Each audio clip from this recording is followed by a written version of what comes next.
No further ado, the people who owe me $44. Apology videos on YouTube will always follow a persuasive speech structure because whoever is delivering the speech is attempting to potentially justify their actions or potentially persuade you into giving them the benefit of the doubt again. According to the British philosopher Toulmin, basic arguments within persuasive speeches tend to share three common elements. The data, which is basically the evidence or the things that will support the claim. The claim, which is the statement the person is arguing for, as well as the warrant, which is an informed statement. It's basically the claim and the data mixed together to make the main point or thesis of the argument. Fill the room with the juice. That's a lot of loot. Welcome back to the channel. All of you.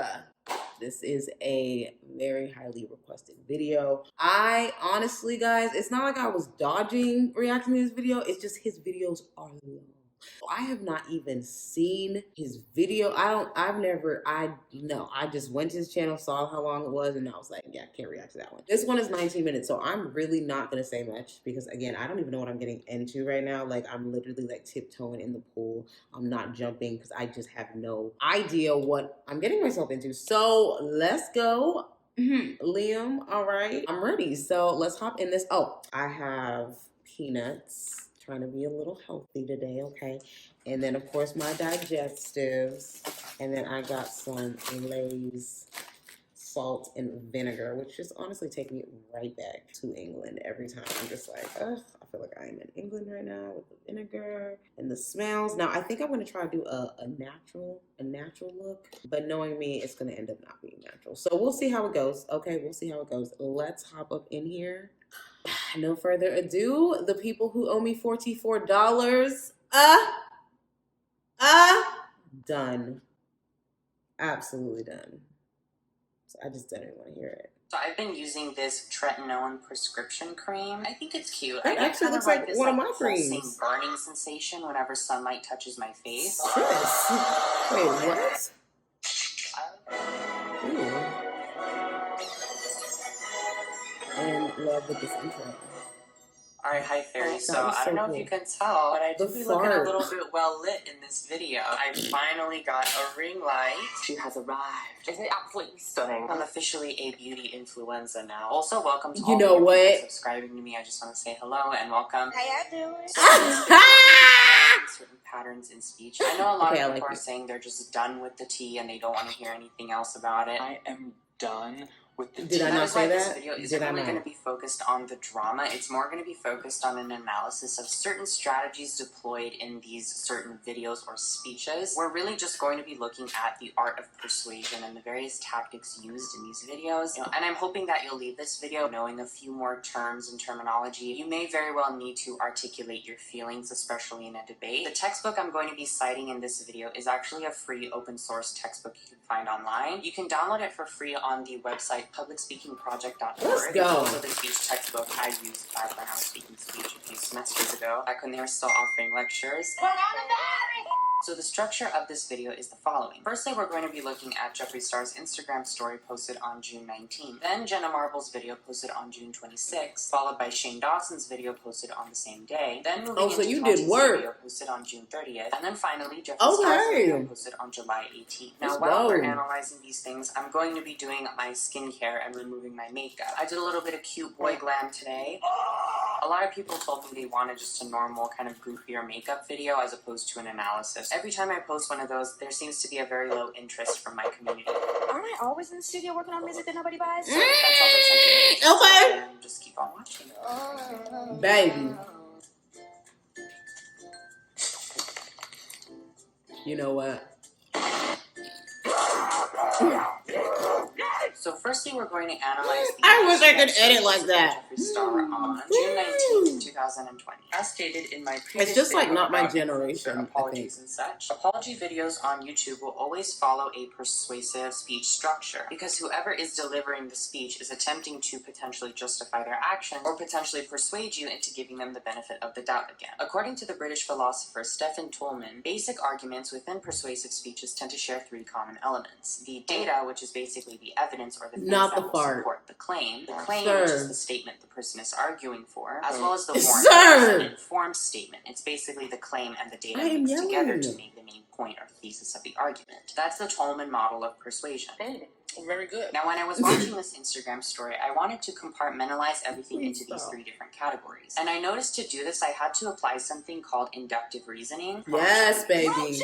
This is kind of off topic, but the one-size makeup dissolving mess is like the best thing ever. Like, truly? Anyways, according to section 16-8 of the textbook, inductive reasoning moves from a specific example to a more general claim. I can't even get my makeup done. To properly analyze this video because the claim is actually implied. It's never blatantly stated, whereas the data is blatantly stated. Basically, many little things are referenced and said in this video, but the broad general application of them is never actually stated. So when I began to take notes on this Instagram video, I found that the data being referenced was the following. The speaker acknowledged the fact that this incident had happened in 2004. In 2004. Yes, 2004. Then they referred to similar uses of the word Nazi within pop culture. On the show Seinfeld, someone was a super Nazi if you were a crazy cook. And then basically elaborated on the time frame in which this website was active, stating the URL was only up for a few weeks. That same week, it really did not sit well with me even back then. I dissolved this site. Now, this is what would be known as a fallacy, and yes, that's a real word, because this statement is not entirely true. It was disproven through counter evidence. We're not going to get into that, though. Very good. Like I said, Where is my 44 freaking dollars? You need to analyze that, baby. The data, Break it down the for claim me. of this set of data You is know, likely that these I still don't actions were understand.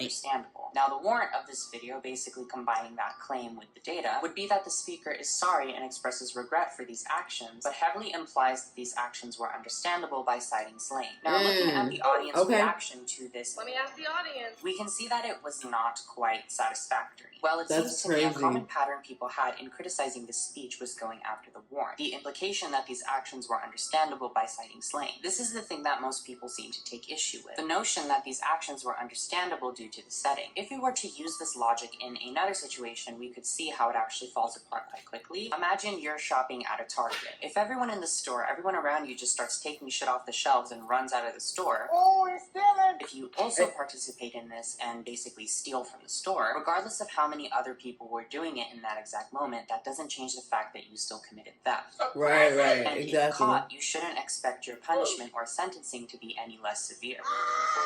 So I just stepped out and cleansed my face really quick with the Bounce Back Jelly Cleanser from e.l.f. I love this cleanser. It's great for a little double cleanse. No makeup wipes for me today. No, ma'am. Now I'm going to exfoliate with this Tatcha sample I got like 3 years ago. So now let's move into an analysis of Jenna Marble's video. This video was posted on June 26th, and it is completely unrelated to the situation going on with Jeffree Star and Shane Dawson. Now, this video is actually quite interesting, because the things presented in this video would have gotten anyone else canceled. The speaker confesses and acknowledges videos of blackface, racial comments, things like that. You what? Now, this video seemed to garner a very positive response from the audience. The timing and kind of audience attitude going into this video was very important to consider. I'll fully articulate on that when we're analyzing the next video because it ties into that one as well. But another thing I noticed was this isn't actually a persuasive speech. It actually follows a different format known as an informative speech. This is because when I was attempting to take notes and find the structure of the argument, I wasn't really able to do so because the entire video was missing a claim, whether or not implied or blatantly stated. It's more an informative, almost description of multiple different events that had occurred. The speaker was not really attempting to justify any of these actions under the guise of it being a different time or it being understandable, which is a tactic many people seem to be using. She was basically just describing these instances and apologizing for them one by one and leaving it pretty much at that. So as you can see, I said, "Hey, Ching Chong Wing Wong, shake your King Kong Ding Dong. Sorry that was racist. I'm bad at rap songs." I'm done. Girl, what the fuck? It's awful. It doesn't need to exist. It's inexcusable. She was straight to the It's not point. okay. Like, literally. I'm incredibly sorry if this offended you. Then, now, whenever. It doesn't need to exist. It shouldn't have existed. I shouldn't have said that. The lack of any clear claim, No thesis, or excuses. warrant turned out to be actually a great strength for this video. Whenever a persuasive speech is being countered, usually the warrant or the claim is the thing people will take issue with, as the data portion can only be refuted by submission of counter evidence. That's not how it works. That's not how any of this works. That is not correct. Because according to the Encyclopedia of Just the way this video was structured, and I'm not saying it was done so intentionally, but just the way it is structured, it's almost impossible to nitpick, because there's no opinion or clear thesis or any kind of claim. Doing so in the structure typically associated with informative, explanatory speeches, as opposed to persuasive. So I've been using this roll up to the party. I hate this, you. Pulsing burning sensation whenever sunlight touches my face. I always put on sunblock after I use this, but it's nighttime, so I'm not going to do that. Now, let's move into analyzing Shane Dawson's video entitled Taking Accountability, which was posted on June 26th, the same day as the Jenna Marbles video. That's an important aspect to note because the speaker in this video, the speaker being Shane Dawson, references Jenna Marbles' video and says that he's inspired by it. So Jenna Marbles' video. So, assuming that these videos were created to be quite similar, there's actually quite a contrast in the audience's response. Interesting. Very good.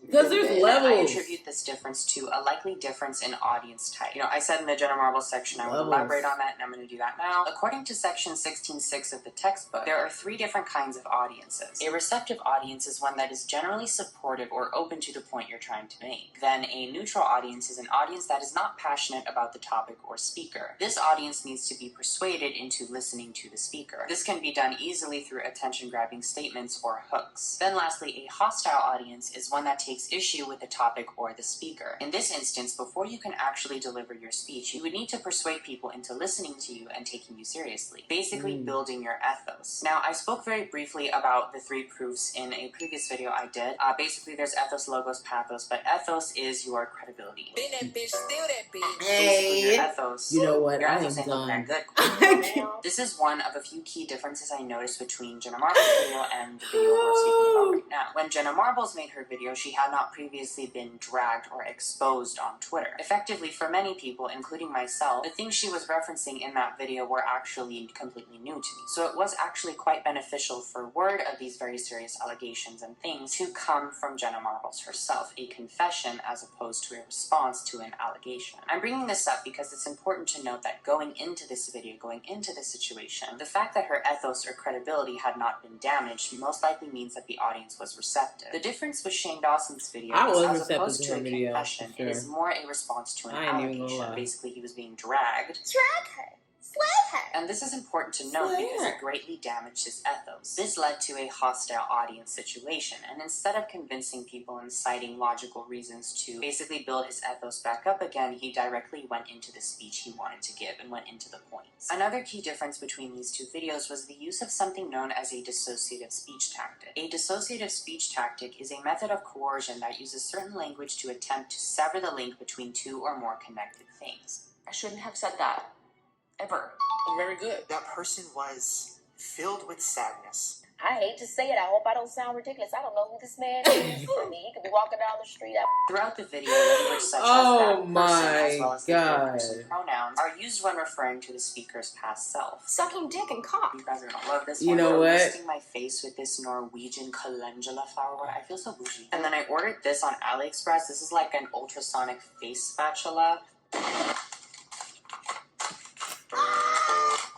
There we go. Barb. So now we're going to look into Tati's video. So one thing I found...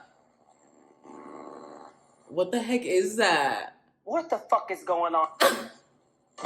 It feels so hot when it's like going. So we're not going to use the face vibrator for now. Anyways, I was able to form a Toulmin chart for this speech, so it definitely is structured in a way that is persuasive as opposed to informative. Now, one thing that's interesting about this video is the data segment is pretty much made up entirely of personal testimony. To put it in very gay internet terms, she didn't draw any receipts. She basically just told us about her first-hand experience. Now, for this kind of data to be effective, for personal testimony to be an effective source of data, ethos is required. You need some credibility in order for this to be an effective set of data to make your claim. And based on the community or audience's extremely poor reaction to this video, we can infer that the speaker's ethos or credibility had been previously damaged before this video. Sucking dick and cock. Which certainly does fit some of the comments and tweets Tati! about this video. I'm here again to break my silence as a 56-year-old woman participating in YouTube drama. You know what? It's not funny. It's really not funny. Exactly.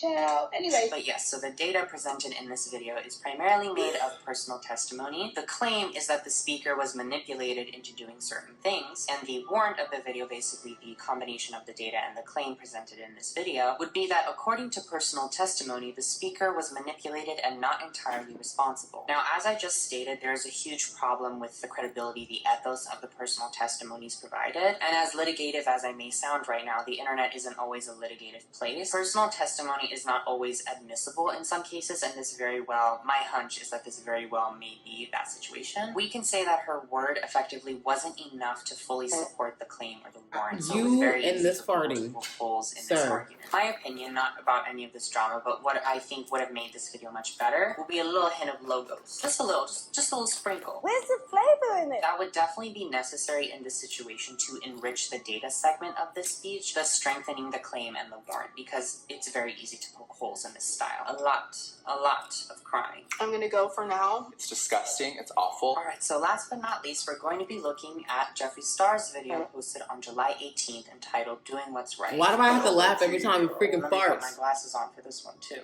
Anyways, within my notes, the first thing I wanted to bring up about this video was the actual composition and the visual aspect. As soon as I clicked on this video and began to take notes, the first thing that became apparent was all of the white space within the composition. This white space is actually an effective way of drawing attention back to the focus point. The focus point being Jeffree Star sitting on the couch. Section 13.7 of the textbook references a layout pattern known as the rule of thirds. The rule of thirds is heavily used throughout this entire video. We can see this because the top and sides of the bench perfectly align with the central quadrant, as well as the speaker being framed between the two central lines. I need the video to be because here. when I watched a lot of other people's analysis of this video, a major thing they brought up was the setting and kind of like what was going on in the background and all that. My belief is it was done to create the white space and to draw attention back to the speaker. But now actually looking at the structure and content of the video, this was actually quite an interesting video for me to work with, because when I was attempting to find any potential structure or implied argument, I wasn't actually able to do so. Imagine if videos like this were like essays. This video felt like to me as if the speaker were just reading the topic or the first sentence of each paragraph, but not actually reading the body. This is what's known as the fallacy of suggestion, basically making a claim about an issue you don't want to bring up or fully articulate. This video has a claim and potential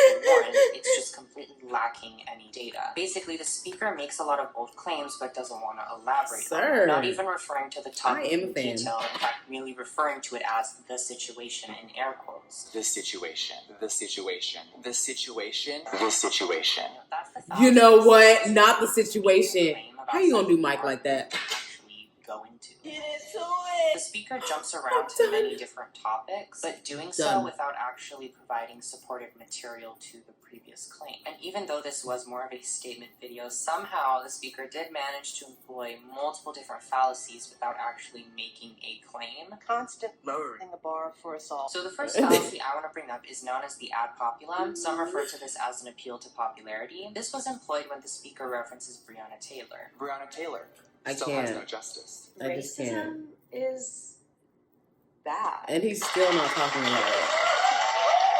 It's just like, wow, you're really... going on, so we should just completely forget about all this. That is a very important issue, but given the fact that it was irrelevant to bring up at that time, especially as supporting material for a remark or claim, we can say that the supporting evidence of this argument is a mere appeal to popular opinion. The second fallacy that I noticed was known as the tu quo que. Now, I don't want to toot my own horn here, but in the first Jeffree video I made about this, I referenced this exact fallacy and predicted he would most likely use it to combat these criticisms.